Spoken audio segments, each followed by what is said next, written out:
up, guys? Lawdog here with another podcast. I am sincerely sorry that I have not posted in about this many months, or that many. I don't even know, but it's been a while. We can just say that. Probably hasn't even been that many. It's probably been that many, or maybe that many. No, probably that many. I don't know. Anyways, today we are going to be telling the... You done? Cool. Okay. So, today we are going to be... If you have not yet to subscribe to my main channel and watch that, Living with Lawdog, that'll pop up on the screen right now. I just remember I had that I had to edit it to do that. Yeah. Anyways, like I said, we are going to be doing my second deer story, first buck. So here we go. So it was a cold morning. It was mid-season, and we're rifle hunting. Okay, and so we're sitting there. Me and my dad are like, hey, let's check out this new spot. So our stand's back here, and there's this log laying across kind of to the right of it. We're probably mixed up for you, so it's probably right here for you guys. And so we decided to come down to the bottom a little bit, sit with that log, and I have this log ready. That way I can kind of lean up against a tree and have my gun on a log. And, we start hearing some noises after... It was maybe an hour or two, and then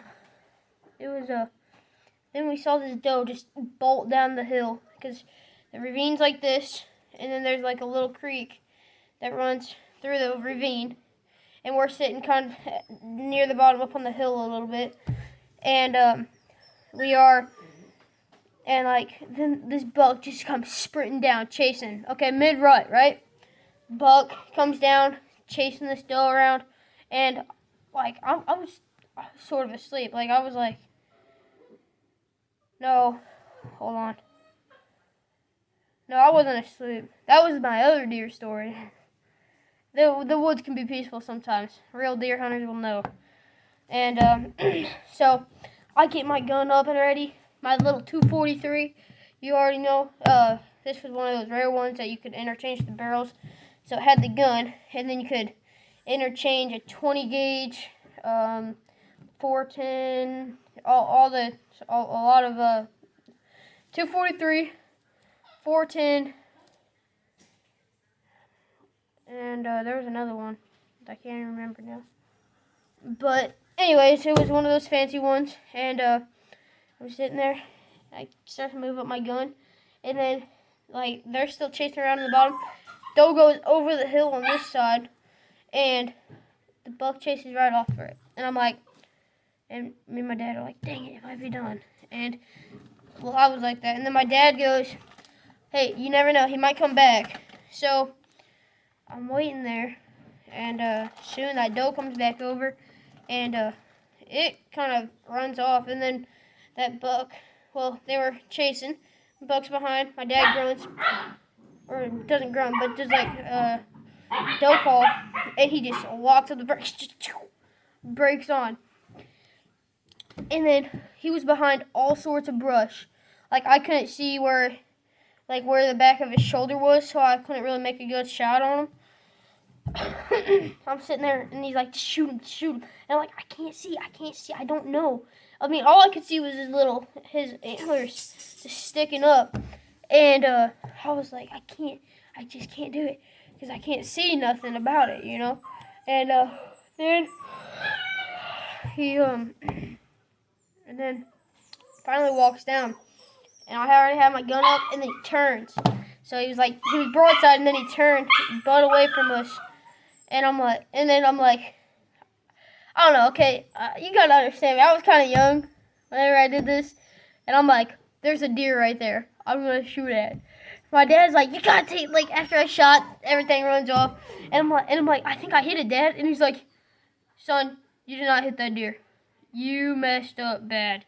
never shoot crappy shots like that. And I was kind of all down because he was mad at me, and and he's like, well, the least we can do is go look for blood. So we go over there, big old spot of blood. We start tracking this deer, and never found it. We thought maybe it crossed the river, but apparently, because the river runs here, apparently it went right in front of so it cut off before you had to go over the river, and he went into my buddy's field. So we just kind of quit looking, headed back over to camp, because it's the deer season, or deer camp. So we're talking to all the guys that had got one or has one hanging in the tree, and we're like, hey, blah blah blah. Anyways, and then my buddy pulls up and he goes, hey, you happen to shoot at a 8-point buck? I'm like, yeah, we did. We hit it, but we couldn't find it. And he's like, well, shot its dang leg off. And so he's like, yeah. So here's him telling the story. He heard the shot, and then he saw a buck limping across. I had completely blown this buck's leg off, okay?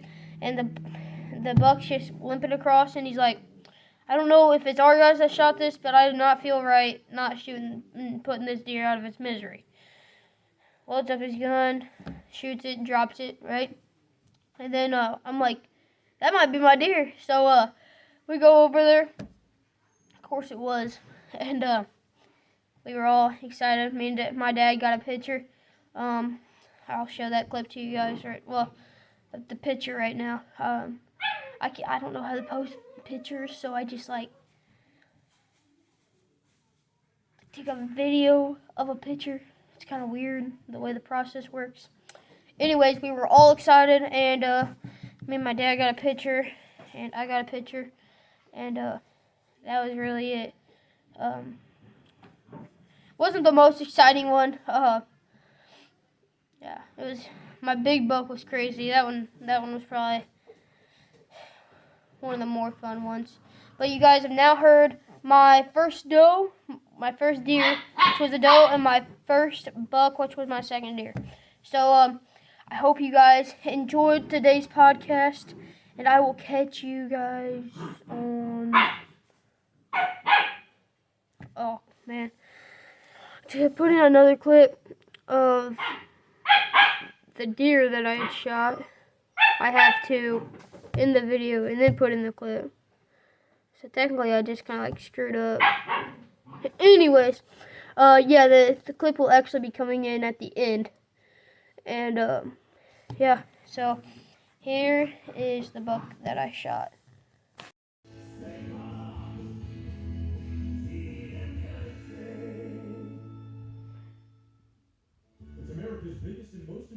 Now that you guys have seen the buck that I shot, then I guess I can say I will catch you guys on the next podcast. Peace out.